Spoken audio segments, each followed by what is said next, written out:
y en cualquier momento aparece la conexión. Vamos a asegurarnos que estamos en el aire para entonces dar ya formalmente la bienvenida a todos nuestros amigos. Saludos, amigos, hermanos de mi distrito y de las diferentes iglesias de la ciudad de Nueva York, y también a todos los amigos que nos acompañan desde diferentes países. Para mí es un verdadero placer en esta noche dar inicio a nuestro segundo programa de esta semana, La verdad en tiempos de crisis. Y en esta noche tengo el placer de tener como invitada especial a la doctora Silvia Scholtus. Silvia, dirige unas palabras de bienvenida a nuestros amigos. Es un gusto estar con ustedes y un privilegio. Es interesante cómo, a pesar de las distancias, estos medios nos acercan, ¿no es cierto?, para que juntos podamos estudiar la palabra de Dios. Así que es un privilegio compartir con ustedes estos momentos. Bien, gracias. El placer es nuestro. Hay personas que están contentas sabiendo que usted iba a tener el programa esta noche junto conmigo, porque se sintieron bastante cómodos con su participación la semana pasada. Así que aquí yo espero que ellos no solamente disfruten el programa de esta noche, sino que a partir de ahora, antes de que comencemos y entremos en materia, podamos empezar a compartir este programa con nuestros amigos, a darle share a mi página o a la transmisión dentro de su página, para que también sus amigos, que a veces son cientos y miles de personas, sepan que usted está transmitiendo un programa que les llama la atención y que usted quiere que ellos puedan escuchar. Una vez más, quiero agradecer a Dios por la oportunidad de estar aquí. Voy a confirmar algo precisamente aquí en el programita. Denme un segundito para estar seguro de que estamos transmitiendo en público. Y recién ahora vamos a hacerlo por alguna razón. Cuando iniciamos los programas y las transmisiones, Facebook empieza haciendo transmisiones privadas. No sé si será una actualización que han hecho dentro del programa, pero aquí estamos nuevamente. La ventaja de este programa es que aunque usted pierda algún detallito en la introducción, tiene la oportunidad de volver a mirarlo. Incluso esa es una ventaja maravillosa, porque le permite a usted, si hay algo que no entiende o le pareció sumamente interesante, entonces poder repetir el programa. Quiero agradecer a Dios, como dije al principio, la oportunidad de estar con todos ustedes. Y Silvia, parece que nos perdimos un momentito, entonces la presento nuevamente y diríjale una palabra a las personas. Disculpe. ¿En qué lugar están saliendo? Sería bueno tener en cuenta. Están saliendo en mi página de Facebook, la transmisión en vivo, y ya tenemos... ¿Usted lo puede ver a eso? Yo no lo puedo ver por eso. Ok, tenemos ya un grupo de personas que se está conectando. Tengo a Benita López, Fidelina, otras personas, varias personas más. Le doy la bienvenida. La doctora Scholtus me acompaña en esta noche. Por alguna razón iniciamos y la transmisión, como en otras ocasiones, inició en vivo, pero rápidamente nos dimos cuenta porque inmediatamente empieza la persona a conectarse y hoy vi que no se conectaba, así que tuve la oportunidad de retomar eso. Silvia, bienvenida nuevamente. Gracias, gracias. Es un gusto estar con ustedes. Sí. Bueno, Silvia, en esta noche mi intención en este programa es que podamos abordar el tema de la gran confrontación entre el bien y el mal, o el tema del gran conflicto, como en la teología adventista se le llama. Un tema bastante relevante, que es como el marco de referencia de todo nuestro andamiaje doctrinal o teológico. Es como también una ventana a través de la cual podemos mirar las diferentes verdades de las escrituras y contextualizarla en un marco bien actualizado.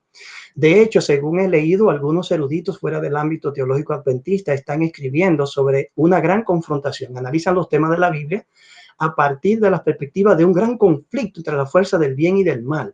Y cuando yo miro materiales como esto, me maravillo, porque yo digo, wow, pero es increíble. De alguna manera, nuestra perspectiva ha llegado a impactar tan profundamente el pensamiento de muchos académicos que no han tenido más que empezar a escribir y analizar y hacer sus propias propuestas. Y ese tema del gran conflicto, mirándonos a nosotros, los seres humanos, como personas que viven en medio del fuego cruzado entre las fuerzas del bien y las fuerzas del mal, y cómo interactúan un sinnúmero de elementos espirituales que le dan forma y orientación a la historia humana, para mí es sorprendente. Y me gustaría que nosotros pudiéramos ver esta perspectiva del gran conflicto a la luz del capítulo 12 de Apocalipsis, que entiendo que es un capítulo fundacional en todo el estudio del libro o en todo el contenido del libro mismo. ¿Qué podría usted decirnos respecto a, por lo menos de manera introductoria, del tema del gran conflicto a la luz del capítulo 12? Bueno, el tema del gran conflicto no solo aparece en Apocalipsis, lo tenemos en toda la Biblia. Apocalipsis, digamos así, es la conclusión, o mejor dicho, es el libro que da más detalles de cómo va a concluir este gran conflicto. Porque Dios ya viene anunciando el problema del gran conflicto ya en Génesis 3:15, cuando dice que la mujer va a pisar la cabeza de la serpiente. Así que si nosotros tuviéramos que remontarnos, tenemos que ir nada más y nada menos que cerca del momento en que cayeron nuestros primeros padres, ¿no? Adán y Eva. Pero es interesante que en Apocalipsis, sobre todo el capítulo 12, aunque nosotros le decimos que es el centro, en realidad es que estamos llegando a un clímax. Eso es lo que pasa. Cuando nosotros tomamos Apocalipsis, empezamos el Apocalipsis y nos muestra a Jesús ya en otra de sus etapas en el plan de salvación. No es como muchos dicen que con la cruz, Jesús en la cruz y eso es todo. No, Jesús, la cruz lo habilitó ahora para hacer otras funciones para salvarnos. Y esto es lo interesante que nos cuenta Apocalipsis. Jesús está activo, obrando nuestra salvación, no solo Él, sino un montón de otros seres que Dios creó que están alrededor de su trono. ¿Y cómo lo dice?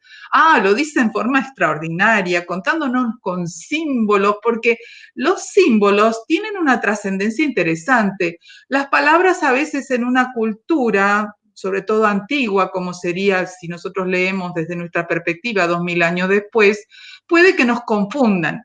En cambio, cuando se describe un símbolo, es muy interesante porque uno puede ver distintos aspectos de una imagen que se crea. Y entonces, Apocalipsis, como dije hace un momentito, empieza con Jesús en otra función ahora, habilitado por su sacrificio. Esa función es la de sacerdote. Está como intercediendo ahora por todos aquellos que creen en Él. Y Él dice que puso su ojo en sus iglesias. Noten que el primer mensaje que da es a las iglesias, sus iglesias. En un mensaje, digamos que elige 7 iglesias de Asia, diciendo que ya la fe no es solo para los judíos, como se pensaba, sino que tiene que ir a todo el mundo, ¿no? Por eso son iglesias de Asia. Y entonces allí la última iglesia le hace promesas diciendo que Dios va a restaurarlos, todo lo que se perdió en el Edén lo van a volver a tener. Y entonces habilita en la última iglesia una imagen muy interesante. Aquellos que quieren seguirnos en Apocalipsis, el último versículo del capítulo 3, allí dice que es muy interesante porque la promesa es que estarán con Jesús en su trono. Y entonces el siguiente escenario que va a aparecer es el escenario del trono y los sellos. Es decir, ¿quiénes son los que están actuando a favor de nosotros, los fieles, que creemos en Dios, para que podamos disfrutar de todas esas promesas que les fue haciendo a las iglesias? Y ahí nos encontramos con personajes muy interesantes. Por ejemplo, los 4 seres vivientes. Estos seres son muy poderosos, digamos que son los vigilantes de Dios. Yo les digo vigilantes. Si nosotros leemos, notamos que dice que tienen ojos por todas partes. Es como si nos imagináramos una persona que tiene pequeñas cámaras en todas partes y que Dios mira esas cámaras, bueno, por lo menos así me lo imagino yo, mira esas cámaras y a través de esas cámaras ve lo que está pasando, puede ser o solo en la Tierra o en distintas partes del universo. Así que es muy interesante la capacidad de registro que tienen estos seres especiales. Bueno, dentro de todos los seres que están alrededor del trono de Dios, ahora se nos dice en este escenario que sigue después de las iglesias, en una serie otra vez de 7, dividido en 4 y 3, que estos seres poderosos que están nada más y nada menos que al lado del trono de Dios nos van a contar que el Cordero fue habilitado para ahora dar a conocer o revelar lo que va a seguir pasando en la historia humana. ¿Sí? Lo que va a seguir pasando. Si Cristo no hubiera muerto, nosotros ya no tendríamos más esperanza, pero la tenemos. Amén. Porque Cristo murió. Y ahora Cristo está habilitado para contarnos cómo sigue la historia nuestra hasta que Él nos redima por completo. Entonces, estos primeros seres, 4, salen a todo el mundo a contar qué va a pasar en la primera serie de 4 de los 7 sellos. ¿Y qué nos dicen? Nos dicen que Jesús restauró la verdad durante su ministerio, la iglesia primitiva salió con esta palabra de vida, y con el correr de los siglos la palabra de vida, en vez de ser vida, se transformó en muerte. Qué triste, ¿no? Que Dios tenga que contar eso con tristeza. Mi palabra que yo les di para que sea de vida, ustedes la transformaron en un mensaje de muerte. Qué triste esto. Bueno, entonces notamos que Dios en su registro, en el 5º sello, mantiene en su memoria, nada más y nada menos que al lado de su altar, debajo del altar o como lo queramos decir, la vida de todos aquellos que han muerto o que han sido fieles a Él y que dicen, Señor, por favor, queremos que tu redención venga pronto, que nos libere ya de este conflicto. Porque mientras estemos aquí, estamos en una situación extraña, no es la que Dios originalmente creó. Y en esta situación extraña, aquellos que son fieles a Dios son perseguidos.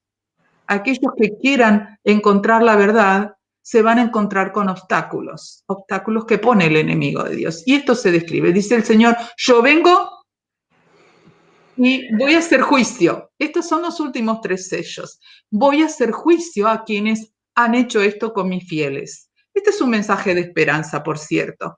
Y entonces, no queda todo ahí, porque en el 7º sello se muestra que Dios ahora va a haber un gran suspenso. Jesús va a iniciar otra nueva etapa, la última etapa en el santuario celestial, que es la etapa de juicio que le llamamos nosotros, los judíos lo llamaban Yom Kippur, la etapa final en la que Dios va a liberarnos completamente del pecado. Y esto es muy interesante porque se anuncia justamente con trompetas. 7 trompetas son. Otra vez en una forma de 4 y 3, ¿sí? Y es interesante que antes de las últimas 3 trompetas, las primeras 4 anunciaron terribles acontecimientos en la tierra, producto de anuncios previos de Dios de que tengan cuidado los seres humanos porque Él está al control y van a sufrir las consecuencias de sus elecciones. Entonces se describen allí sucesos terribles que ocurren de guerras, muertes, etcétera. Y notamos entonces que hay el cuarto ser viviente que anunció el 4º sello, también va a aparecer ahora anunciando los 3 últimos ayes. Esto es muy interesante.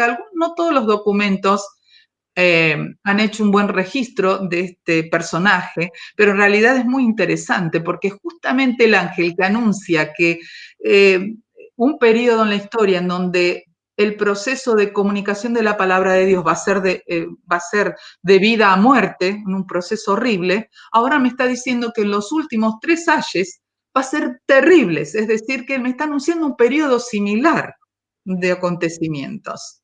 Recientemente leí su artículo sobre la función de los 4 seres vivientes en Apocalipsis, muy interesante. Y es muy interesante. Porque el ser viviente en Apocalipsis 4 tiene apariencia de águila como volando, que es interesante, no es como de águila solamente, sino semejante a un águila como volando. Y hace una conexión interesante con el águila que anuncia los 3 ayes finales.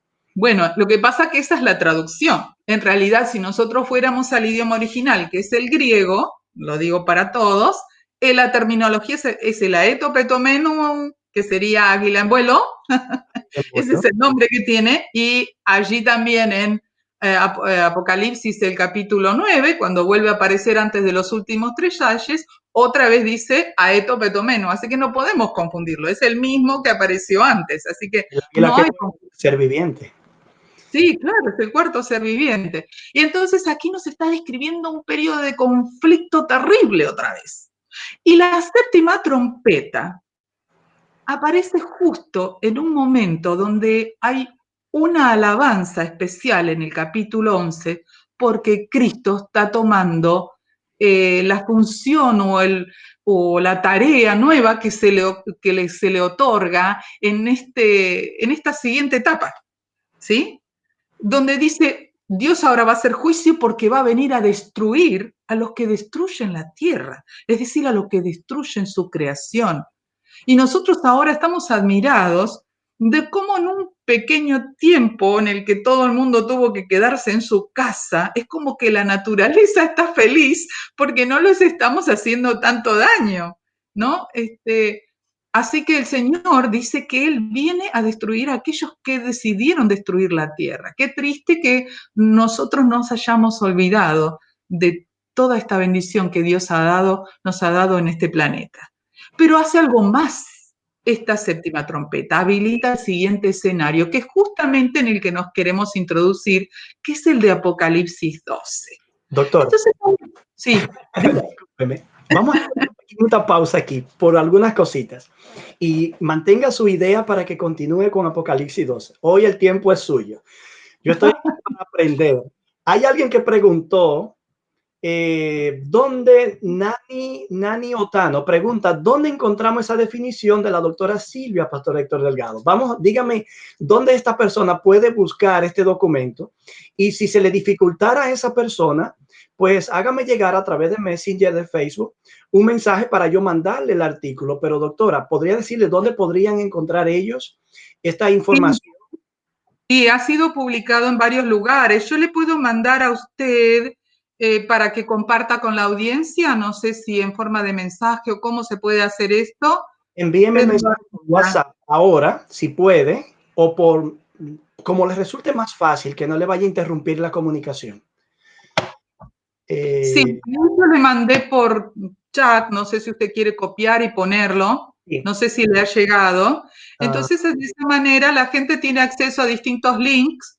Se ha publicado un artículo en inglés en la revista, por ejemplo, en la Adventist Review, se llama God's Foursome.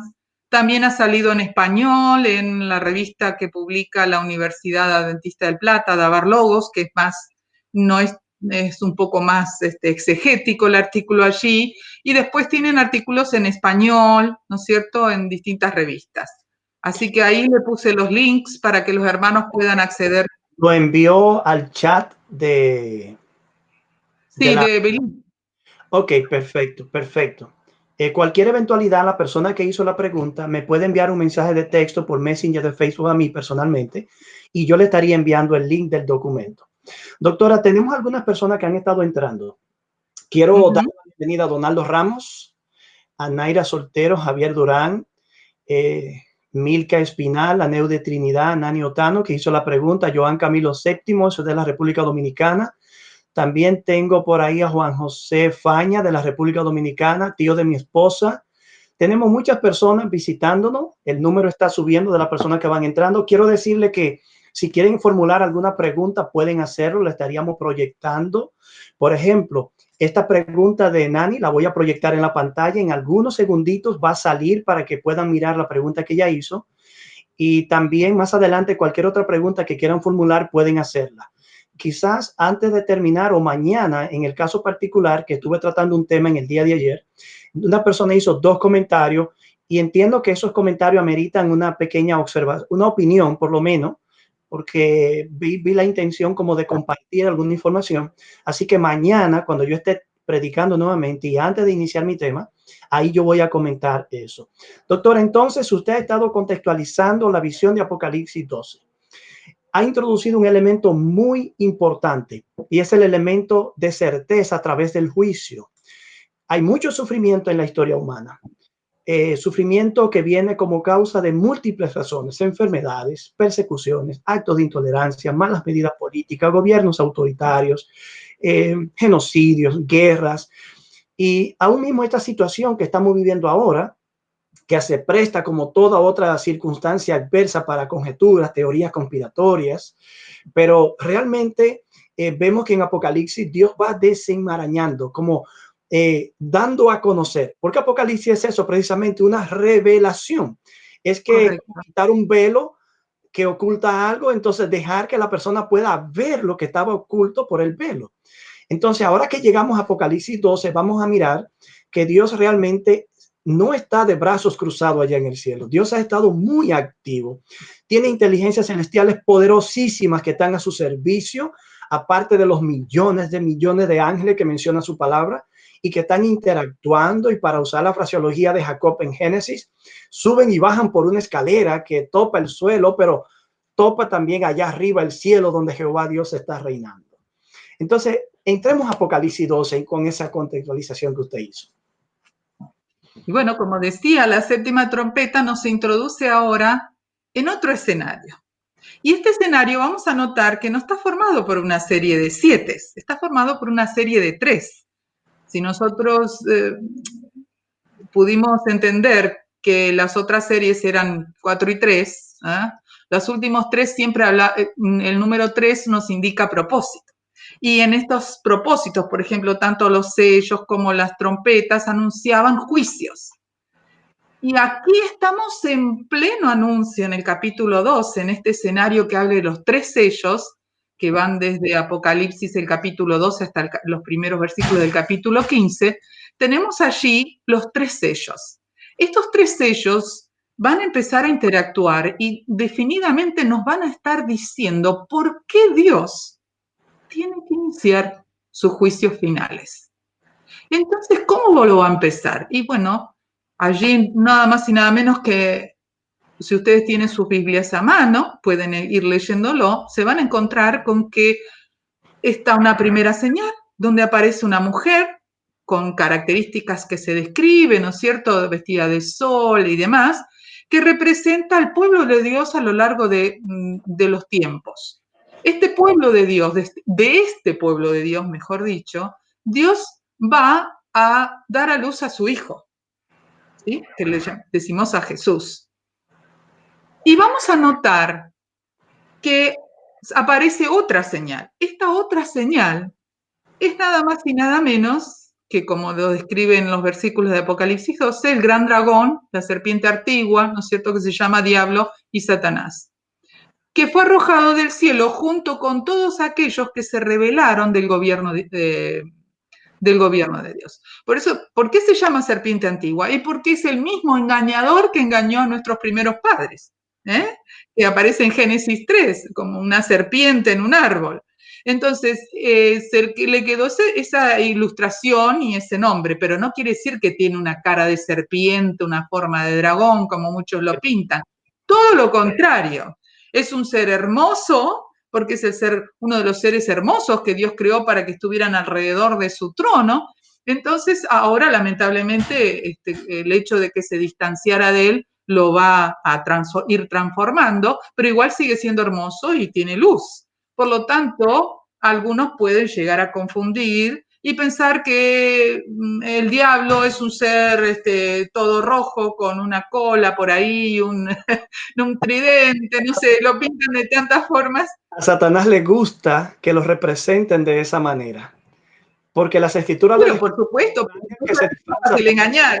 claro, y eso tiende a prestar como para la ridiculización, pero al mismo tiempo él saca provecho también de eso. Sí, correcto. Y Sí. bueno, entonces ahí tenemos que la primera señal de la mujer interactúa con la señal del dragón. ¿Por qué es esto? Porque Dios empieza a describir cómo el dragón se llenó de ira contra el pueblo de Dios, o sea, aquellos que durante todos los siglos que pasaron de la historia humana han deseado ser fieles a Dios, independientemente de si lo llamamos la iglesia cristiana o el pueblo del Antiguo Testamento, ¿no es cierto? Entonces, estas personas son susceptibles de ser atacadas, tenemos un ejemplo por ejemplo, en el libro de Job, si nosotros recordamos. En el libro de Job se nos dice que Satanás mismo iba a hacer cosas parecidas a las que van a aparecer después en Apocalipsis 13, es decir, hacer descender fuego del cielo y un montón de cosas que algunos van a decir, ay, Dios nos está mandando fuego. No, no es Dios, es Satanás que también tiene poder para hacerlo, ¿no? Y interesante que vamos a observar en estos capítulos de estas señales es que Satanás también va a seguir con estrategias antiguas para engañar. Va a intentar también hacer lo mismo que Dios hace. Por ejemplo, en el capítulo 13 se nos dice que va a dar a luz a un hijo, ¿sí? Ya que va a salir del mar. Así como la mujer dio luz al Hijo de Dios, Satanás también va a crear un ser monstruoso, ¿no es cierto? Como su hijo. Y si seguimos, así como Dios está sellando sus fieles, Satanás va a intentar marcar a los suyos, ¿sí? Y así podríamos seguir haciendo paralelos, ¿no? Así como Dios está diciendo cómo quiere que lo adoren, Satanás va a decir cómo quiere que lo adoren, ¿sí? Y entonces vamos a encontrar cuál es el estilo en que Satanás quiere que lo adoren, por la fuerza y no de otra manera. Así que tenemos aquí un capítulo extraordinario que nos va a contar cómo se está desarrollando este conflicto que se inició primero en el cielo, porque así lo dice la segunda señal, fueron expulsados del cielo, en el cielo se inició, y cómo va a continuar en la tierra. O sea que Satanás no porque lo expulsaron del cielo se va a quedar tranquilito, sentado y meditando, no, todo lo contrario, va a estar activo, dice, persiguiendo nada más y nada menos a aquellos que quieren ser fieles a Dios. Se los ilustra en el capítulo mismo 12, el versículo 17, seguramente muchos de ustedes lo recuerdan de memoria, algunos, ¿no es cierto? Porque ¿qué dice? Que se va a ir a hacer guerra contra los que guardan los mandamientos de Dios y tienen el testimonio de Jesús. O sea que lo que llamaríamos el Antiguo Testamento, ahora le juntamos el Nuevo, ¿no es cierto? Que sería el testimonio de Jesús. Entonces, aquí hay una clave interesante para entender que aquellos que siguen a Dios no se deshacen del Antiguo Testamento. El Antiguo Testamento sigue siendo vigente con todo lo que contiene las leyes de Dios, ¿no? Los mandatos de Dios. Muchas veces solo tomamos los 10 mandamientos, pero es mucho más que esto. Los mandatos de Dios involucran, por ejemplo, si tuviéramos que mirar a los judíos, ellos consideraban que los mandatos de Dios a través de Moisés eran como 613 aproximadamente, ¿no es cierto? Y después los reducían a 10, y de 10 los reducían a 2, que es los que aparecen en la parábola. Y amar al prójimo. Exacto. Incluso estaba de moda en la época de Jesús y de Pablo, y por eso Pablo lo usa muchas veces, lo reducían a uno solo, ¿sí? Que es Habacuc, que aparece citado por Pablo allí en Romanos 1, 16, 17, ¿sí? Entonces, el justo por la fe vivirá. Entonces, esta cuestión de los mandatos, aunque se los reduce, en realidad es todo, podríamos decir, el conjunto de pedidos de Dios o explicaciones de Dios, de cómo quiere Dios o cómo Dios armó la ética del bien desde el Edén. ¿Cómo es la ética que Dios propone en su gobierno para que nosotros seamos felices? Y en contraposición con la ética satánica, que en realidad no busca que seamos felices, sino simplemente que seamos sus siervos o sus esclavos o lo que fuere, porque no nos va a dar la libertad que nos da el Señor para elegir. Aquí tendríamos mucho para hablar, ¿no es cierto? Pero vamos a ver este contraste interesante en este capítulo 12, ¿no? Doctora, antes de que continuemos, quiero agradecer a los hermanos, amigos que se han estado conectando. Están enviando mensajes y saludos, que se sientan libres si quieren hacer alguna pregunta en particular y que la doctora pueda responderla. Y quizás yo mismo pueda, quizás de alguna manera, contribuir con algo en la respuesta que podamos dar. Así que quiero pedirle que por favor, estamos a tiempo todavía para compartir este programa. Dele share en su página, copia el link, envíeselo a sus amigos, a sus familiares invite a los compañeros de sus casas, las personas que viven con usted, que se junten, ya sea al teléfono o a la computadora, para que puedan mirar este programa. Doctora, ¿podríamos nosotros decir que en medio de este conflicto cósmico que revela el libro de Apocalipsis y que en varias, innumerables partes de las escrituras también aparece? Usted refirió al libro de Job, hemos hecho referencia al libro de Génesis, que indiscutiblemente hay reminiscencias o mensajes que recuerdan imágenes que aparecen en el libro de Génesis, como por ejemplo la mujer vestida de blanco, evoca a Eva en su halo de luz o manto de luz perfecto cuando fue creada. La serpiente antigua es una expresión que recuerda a la serpiente en el Génesis. La mujer sufre dolores de parto, algo que se le dijo a Eva: con dolor parirás a tus hijos, y a partir de ahí se convierte en toda una metáfora para tiempos angustiosos y difíciles. Pero también Génesis evoca, por ejemplo, a Éxodo. Él lleva a la mujer con alas de águila al desierto, y ahí estamos ahora ya no en Génesis, sino en Éxodo. Luego la tierra abre su boca para tragar el agua que el dragón arroja contra la mujer. Ahora estamos en Números. Y así este capítulo hace conexiones interesantes con múltiples partes de las escrituras. Pero cuando pensamos en esta situación actual, ¿puede ser esto visto a la luz de ese gran conflicto que se menciona en Apocalipsis 12?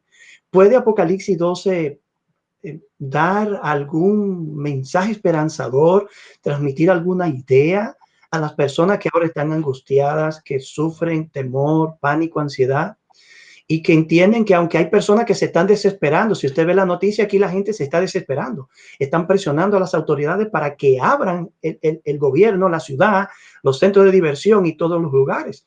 Hay lugares donde las personas están yendo a divertirse por grupo, en masa, a bailar, a disfrutar, violentando las reglas de aislamiento social, porque no están como tomando en serio esta situación. Pero Apocalipsis revela que en el gran conflicto el peligro es real.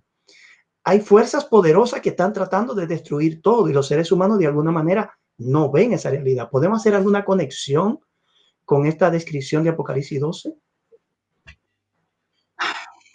Es complicado lo que está preguntando porque realmente hay conexiones.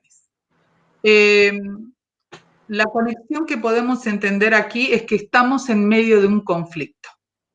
Y cuando uno dice conflicto, yo voy a usar otra palabrita: guerra. Estamos en guerra.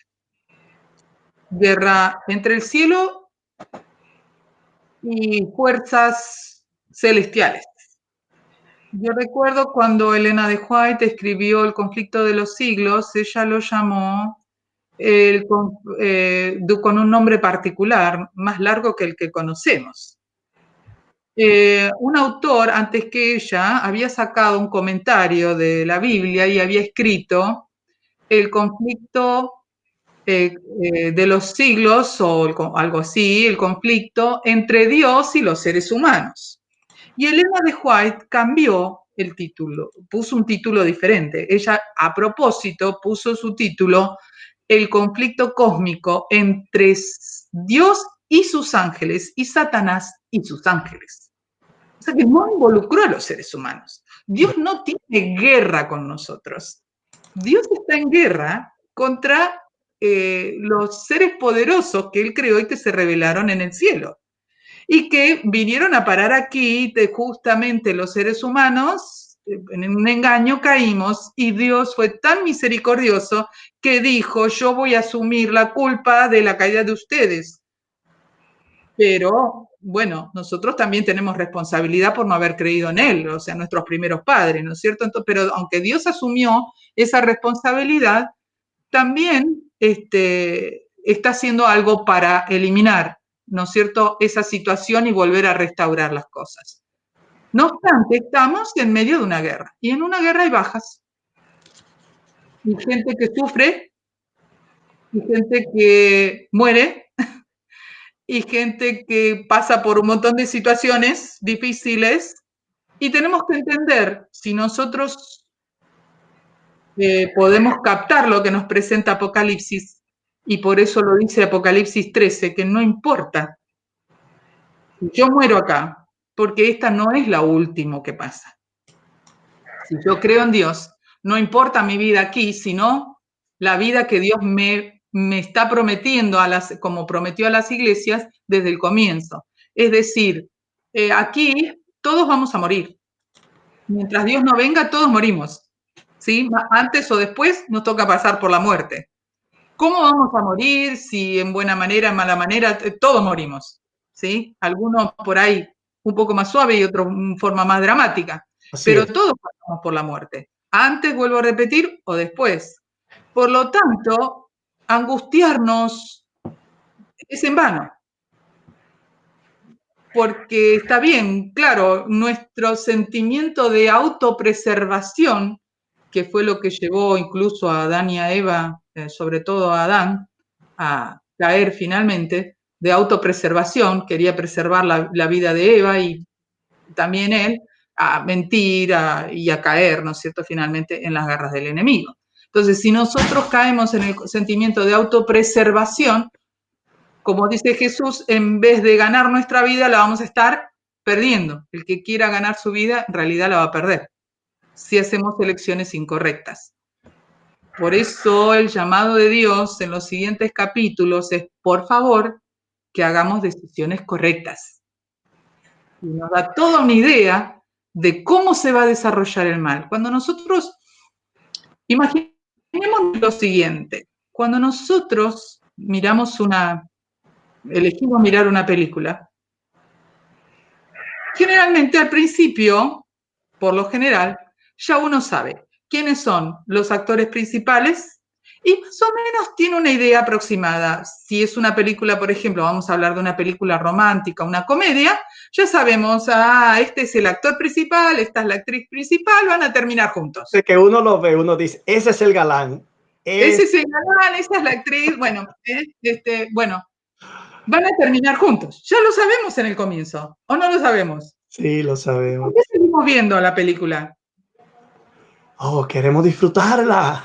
Porque queremos saber cómo van a terminar ¿Y juntos. cómo es? ¿Cómo es? Bueno, aquí también pasa lo mismo. Es decir, Dios nos dice, bueno, yo ya les digo de entrada cómo va a ser la cosa. Vamos a terminar juntos. Ustedes van a terminar conmigo en el cielo. Pero si quieren saber más, yo les digo cómo.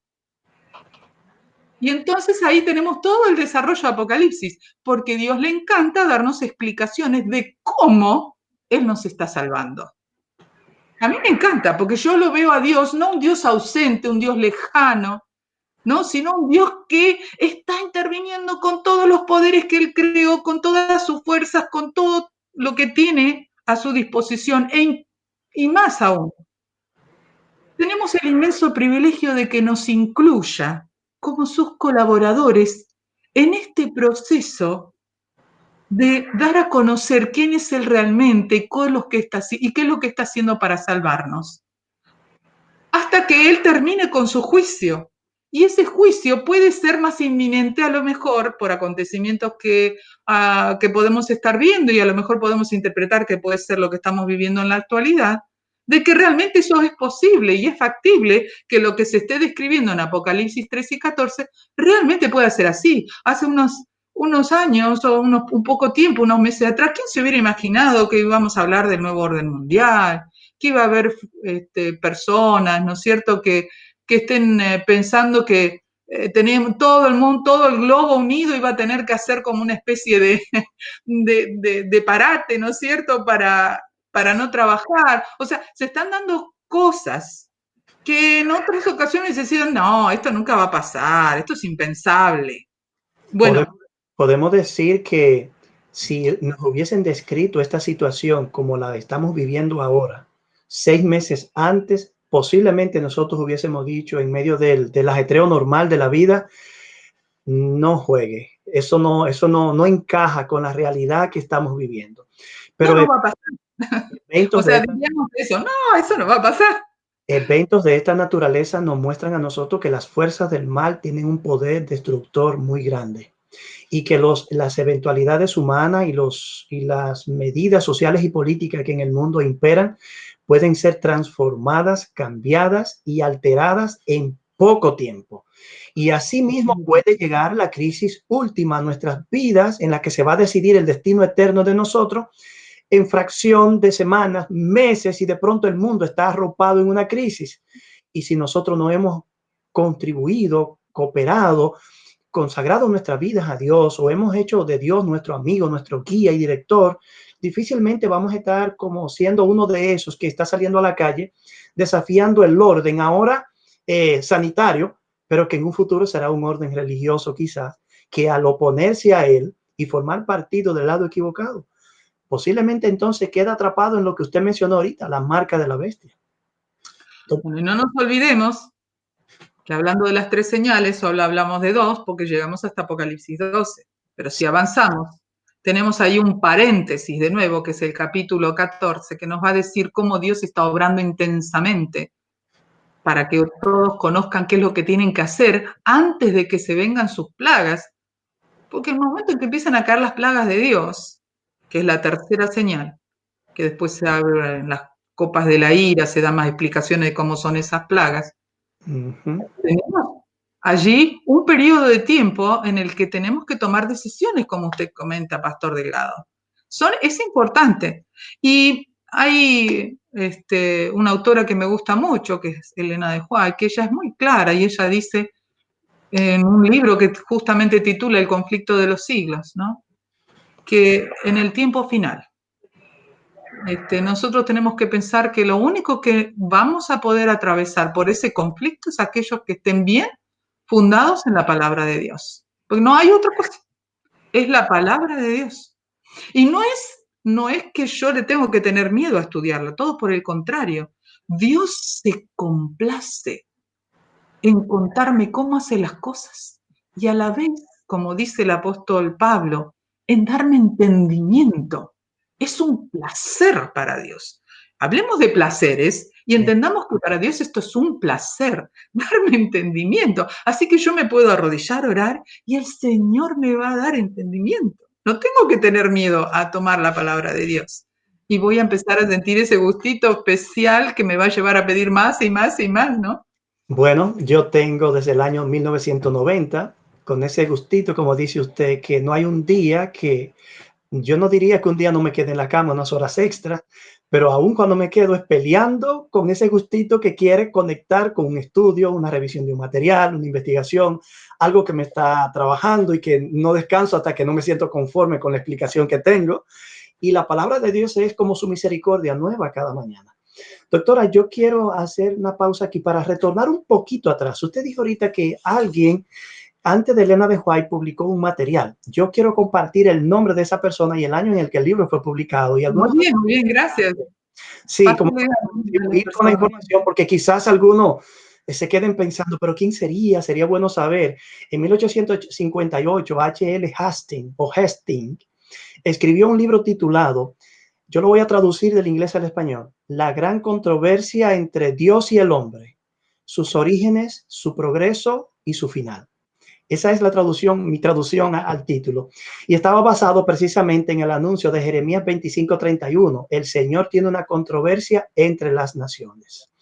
Pero es interesante que la Elena de White va mucho más allá de Hastings, porque este hombre plantea una batalla entre Dios y el hombre. No trasciende el elemento, no trasciende al elemento cósmico, que es el que la Biblia proyecta y el que Elena de White captó perfectamente.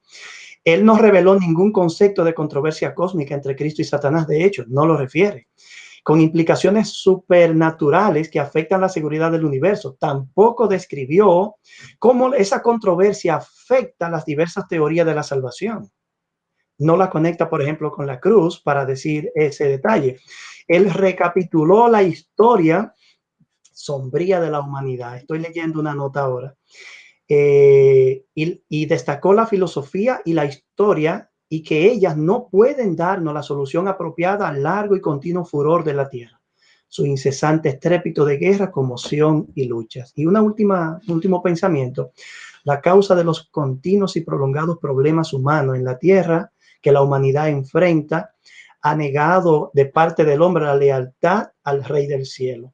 Ellos redujeron a nada su alta autoridad, la autoridad divina, de aquí que Dios entró en una controversia con ellos. Eso es lo más cerca que nosotros tenemos fuera de algunas teorías recientes que analizan el gran conflicto como una explicación viable para explicar la narrativa bíblica. Es decir, toda la narración de la Biblia desde Génesis hasta el libro de Apocalipsis.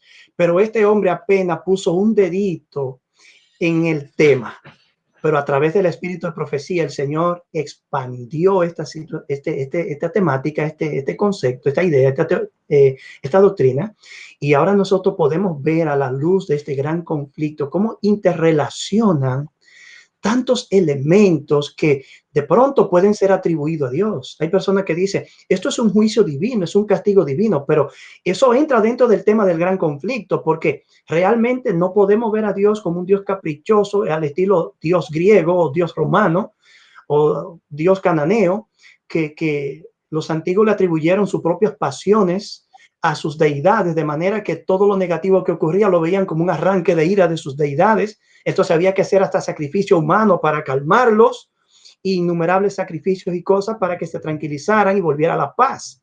Pero Dios no es así. Dios en este gran conflicto no causa el mal. Ahora, Dios asume responsabilidad cuando permite que algo ocurra, porque si ve que viene, no lo impide. Entonces, al permitir que ocurra, obvio, y pudiendo impedirlo y no lo hace, es evidente que asume una responsabilidad. Pero Dios no es el causante. Esto no es un castigo de Dios en el sentido de que Él lo envía. Puede que lo sea solo en el sentido de que Él lo está permitiendo. Ahora, cuando Dios permite algo, es como la historia de Job, lo permite con un propósito de misericordia. Y es increíble que personas que en algún momento no estaban cerca de Dios, hoy lo están. Y mañana se bautizarán cuando esto termine. Y eso es el propósito divino, como Dios aún algo negativo lo puede capitalizar, puede redirigirlo, redireccionarlo en su infinita sabiduría. Interesante eso Sí, que está comentando, porque si tomamos el libro de Haskell y notamos que lo que él está planteando es una desesperanza, no hay esperanza. solo Porque Dios está luchando. Si Dios está luchando contra nosotros, ¿qué posibilidades tenemos de ganar? Ninguna. ¿Sí? O sea, y Pablo mismo aclara en Romanos 8 que no, la lucha nuestra no es entre nosotros, sino contra principados, el príncipe de las tinieblas, ¿no es cierto? Contra seres espirituales en las regiones celestes. O sea que nosotros tenemos que tener en cuenta que sí, hay seres poderosos que están haciéndonos daño, ¿no? Satanás, sus ángeles, etcétera, otros a los que les otorga poderes, pero son nada comparado con el poder de Dios que finalmente nos dice el Apocalipsis los va a aniquilar. así es. Entonces ellos tienen un tiempo acá y esto es lo que tiene de extraordinario el Apocalipsis y sobre todo está mencionado en Apocalipsis 12 también, que Dios le dio un tiempo a Satanás para que pudiera usar toda su, a ver, quiero usar un término, todas sus armas, Todas parafernalias, las argucias, a lo que sea, ¿no es cierto?, argucias, para luchar contra el pueblo de Dios, contra los seres humanos, hacerles daño, mostrar cuál es el planteo que él tiene de gobierno, para que todos, no solo los seres humanos, sino todo el universo, entienda la diferencia entre el planteamiento del gobierno divino y la ética de gobierno divino, y la ética y planteamiento de gobierno satánico. en medio de esta crisis, de hecho, podemos ver eso. Hay personas que llaman al sentido común, al cuidado, a la precaución, pero tenemos otras personas comprometidas puramente con el materialismo, la economía, el comercio, ¿Sí? quieren apresurar un proceso que debería ser mejor ponderado. Eso no responde a la ética del cielo. Quienes llaman a la precaución son los que están preocupados por lo que realmente vale el ser humano, la criatura de Dios. ¿Qué es la economía sin seres humanos? ¿Quién es el que después de muerto entra a un negocio a comprar? Nadie. De manera que la ética del gobierno divino se ve en medio de toda esta situación. Doctora, alguien preguntó algo. Voy a publicar la pregunta. Álvaro Andrade pregunta, me gustaría que usted pudiera darle una respuesta. ¿Cuánto más o qué más drástico tendrá que hacer Dios para llamar nuestra atención? quiero creer que él no ve a Dios causando esto, como acabamos de explicar. Pero quizá la pregunta la vamos a formular en el contexto de lo que ya acabamos de decir. ¿Qué cosa más drástica tendrá Dios que permitir que ocurra para despertarnos? Bueno, ahora lo que sigue es la tercera señal. Y la tercera señal sí es provocada por Dios, porque eso es la ejecución de Dios de sus juicios. Ahí sí Dios está ejecutando juicios. Así como lo ejecutó contra Sodoma y Gomorra, ahora tenemos Dios ejecutando juicios. ¿Por qué? Porque ya llegó el tiempo de Dios. Satanás ya tuvo lo suyo, el mal ya se desplegó, ya todos lo conocieron y muchos empiezan a gritar hasta cuando Señor. Aquellos que gritan hasta cuando Señor, ahora van a ver que el Señor está actuando, ¿sí? Y está actuando con lo que él considera que debe actuar, es decir, eliminar y erradicar el mal del universo. Así que los últimos capítulos de Apocalipsis, que no es el momento que comentemos ahora, pero justamente se van a encargar de contarnos eso. Cómo Dios va ahora sí a actuar.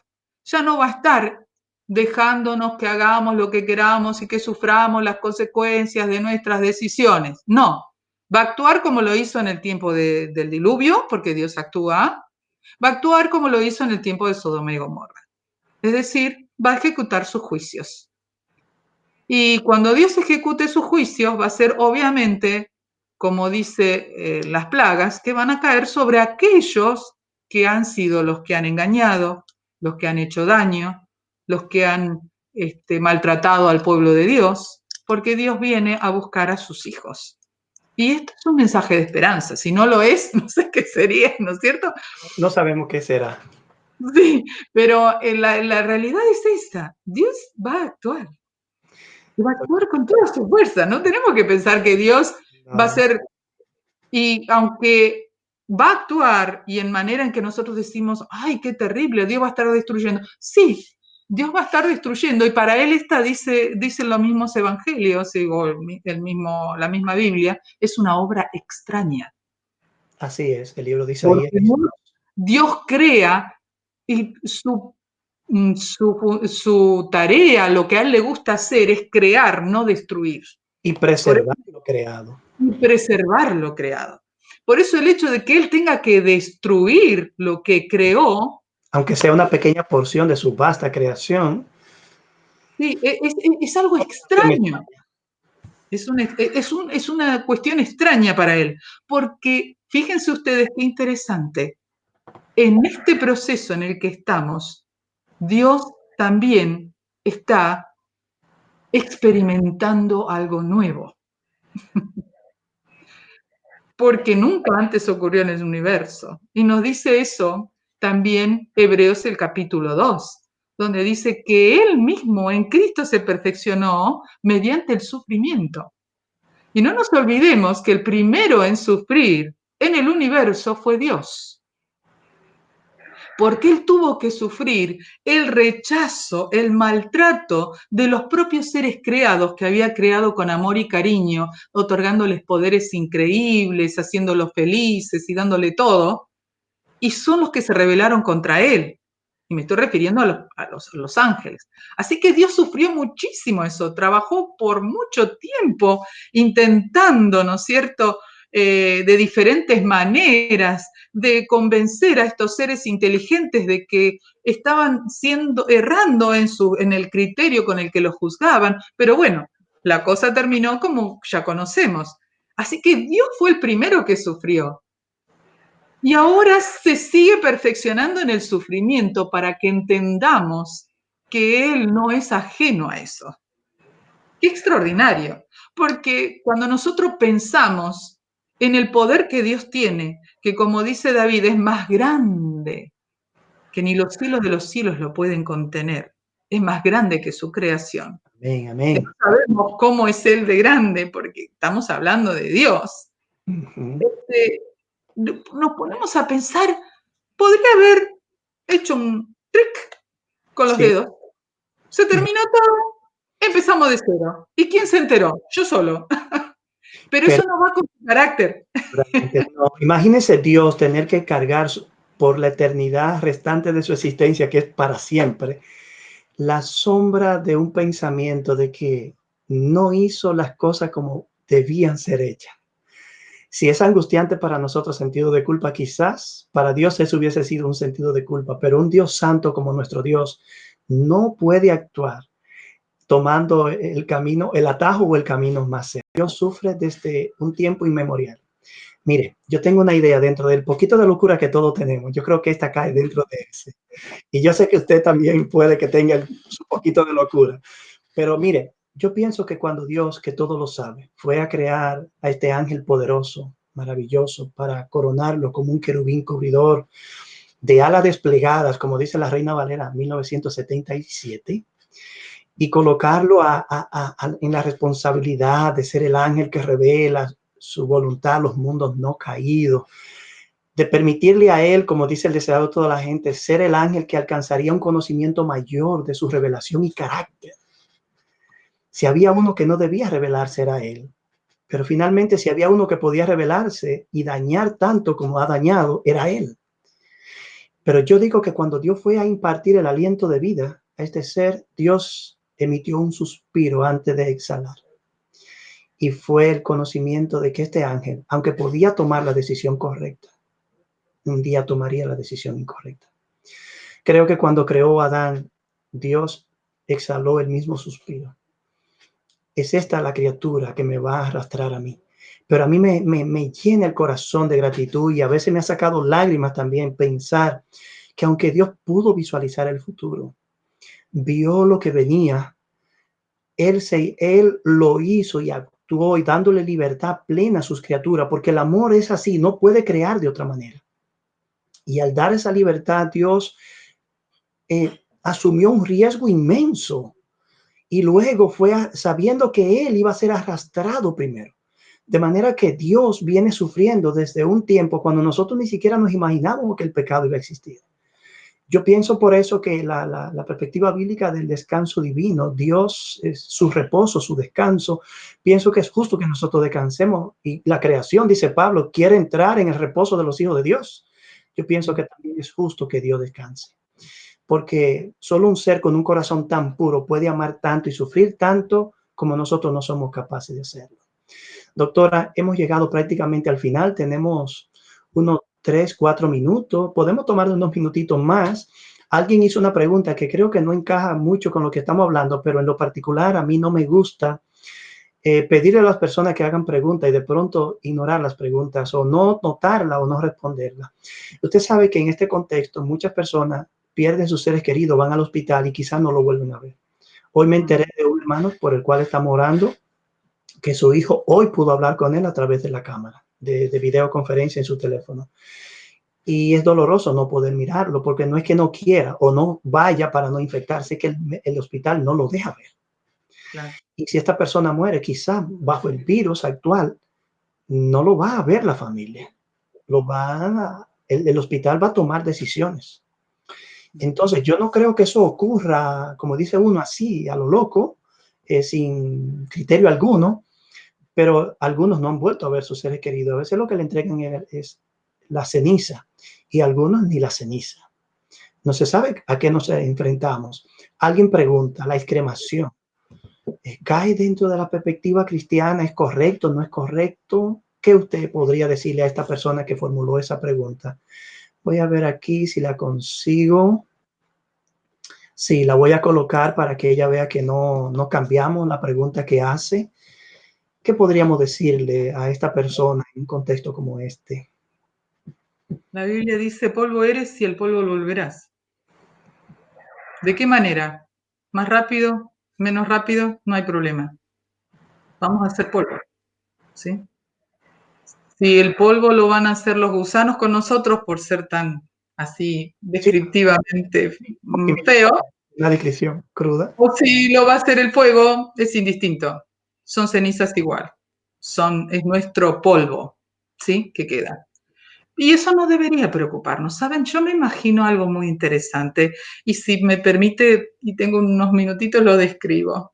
Ya, tómese eso. Nosotros ahora que estamos acostumbrados a esta tecnología virtual, ¿cómo nos imaginamos que Dios nos preserva? La Biblia nos dice que Dios tiene contado hasta nuestros cabellos, de cómo preserva el registro. Nosotros le diríamos, tiene bien registrado nuestro ADN, ¿o no? Porque ahora conocemos lo que es el ADN, todo como está nuestro paquete genético, ¿no? Con el color de ojos que vamos a tener, la nariz, etcétera, ¿no? Cuán altos vamos a ser, todo, todo. Dios tiene nuestro paquete genético bien guardadito, porque es la forma en que Él preserva datos. Es extraordinario. La ciencia puede decir todo lo que quiera, pero hasta ahora nadie puede explicar cómo eso ocurre. ¿Sí? Esa es la forma virtual en que Dios guarda datos. Y más aún, cuando nosotros vamos a pensar en los registros celestiales, Dios también guarda no solo nuestro ADN, por así decirlo, sino que guarda todo lo que nosotros hemos hecho, pensado, todo está registrado. ¿Cómo creemos que lo registra? Y bueno, él debe tener una tecnología obviamente súper mucho más avanzada que la nuestra, porque desde el punto de vista que ya hizo un ADN que además es vivo, la forma en que se preservan los datos es un paquete vivo, ¿sí? No es como el nuestro que es muerto, ¿sí? Entonces Dios tiene una manera extraordinaria de preservar todo lo que nosotros somos y con una ventaja, que también nos lo da lo digital. Cuando yo transcribo algo y me equivoco, ¿qué hago? Lo corrige. Lo edito, ¿ya?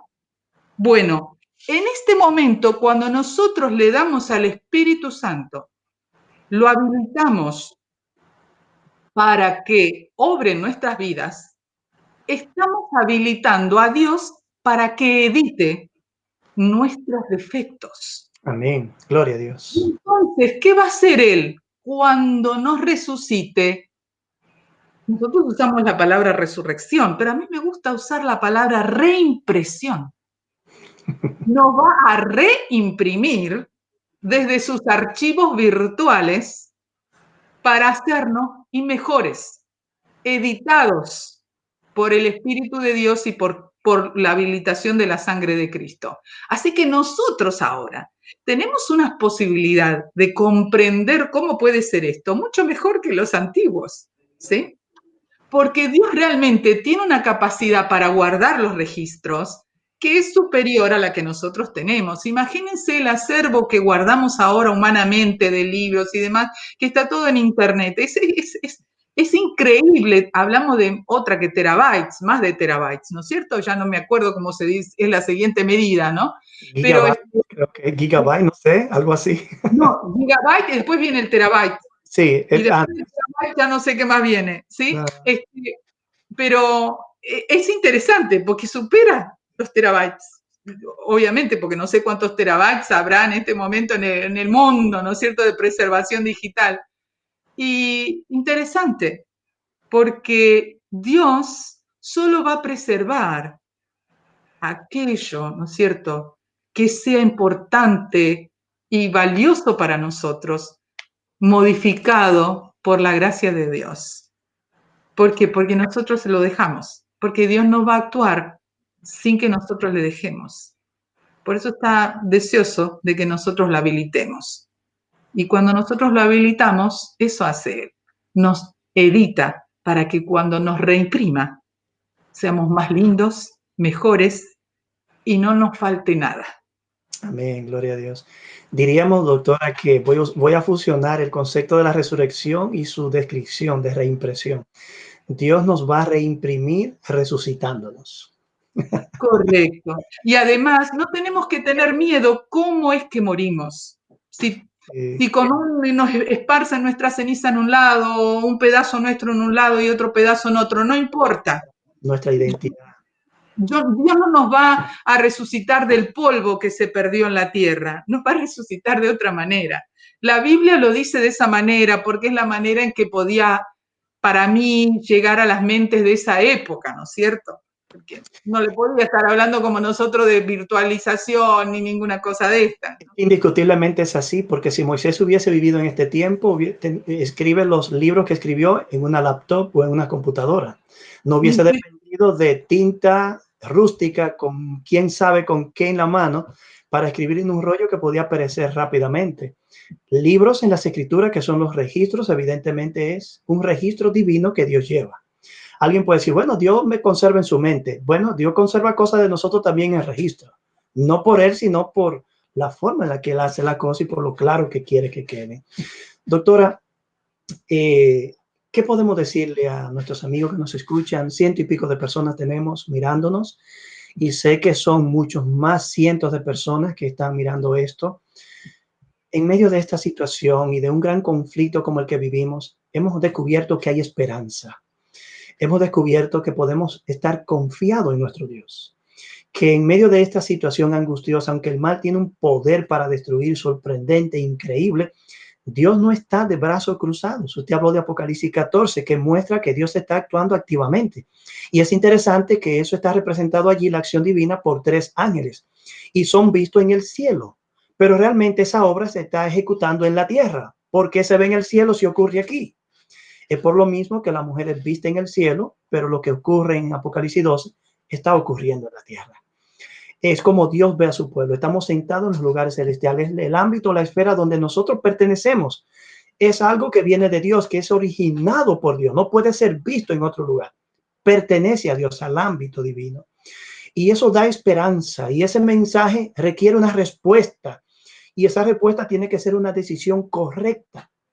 Y yo quiero pedirle a los amigos que nos están mirando que antes de que la profesora o la doctora, mientras ella vaya respondiendo esta última parte o dando las últimas palabras, usted ponga allí, yo tomaré la decisión correcta. O ponga como usted quiera ponerlo, breve o más rápido. Dios, ayúdame a tomar la decisión correcta. Ayúdame a tomar la decisión correcta. Quiero estar del lado correcto, como usted quiera. Quiero ver el mensaje, quiero ver el mensaje. Póngalo allí y vamos a tomar cada mensaje de eso para orar al terminar.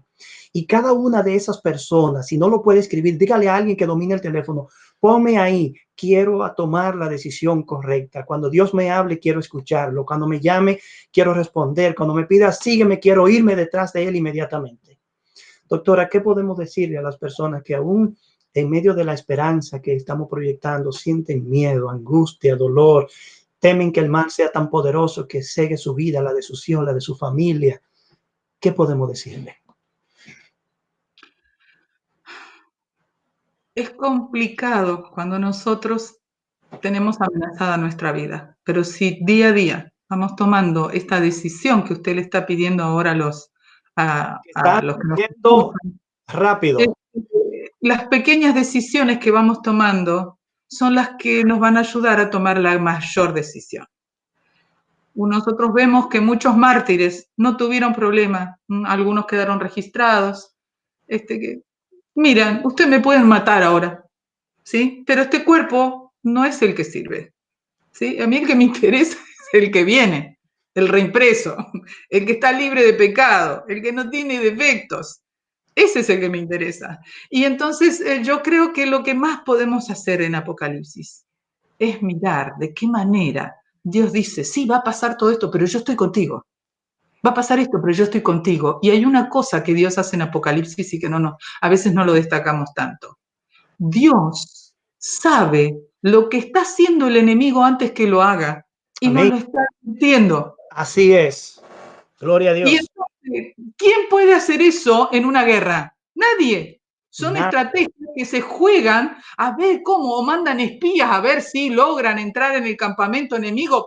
Dios no necesita eso. Dios lo ve de antemano y nos lo está anticipando. Entonces, si nosotros ya tenemos ese conocimiento, por favor, es válida el reclamo. Seamos sabios, tomemos decisiones acertadas para que realmente podamos disfrutar con Dios por toda la eternidad como Él nos está prometiendo, que Él está actuando para hacer.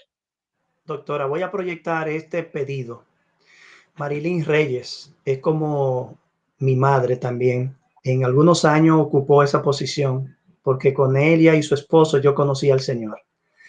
Y este comentario me recuerda esa devoción y dedicación que teníamos cuando conocimos al Señor y que todavía conservamos. Ella dice, Dios, ayúdame a tomar la decisión correcta. No puedo hacerlo por mí misma, pero sé que con tu ayuda lo puedo hacer. Déjame escuchar tu voz, que a veces es imperceptible en medio del ruido de este mundo.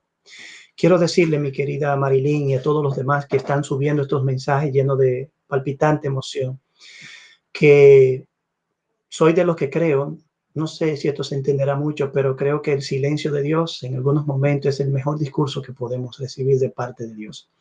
Y en ocasiones es un discurso más efectivo que aquellos que son dados en voz alta. Aprendamos a refugiarnos en Dios en medio del silencio.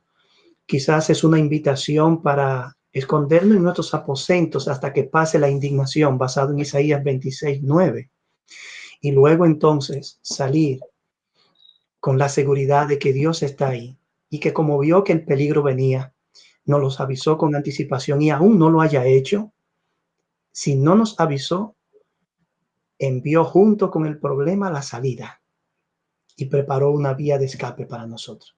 Seamos cuidadosos, seamos precavidos, cuidémonos, confiemos en Dios y sigamos hacia adelante en este camino.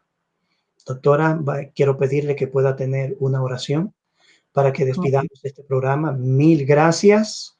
Ha sido un programa maravilloso, muy instructivo. Espero en lo adelante que podamos abordar otro tema y podamos quizás llevar un poquito de luz a las personas que nos escuchan y que en un futuro quizás sean más también. Así que le agradezco como Dios solo sabe, un día como este para poder compartir estas esperanzas con las demás personas. Diríjame en oración, por favor. Como no, es un gusto para mí.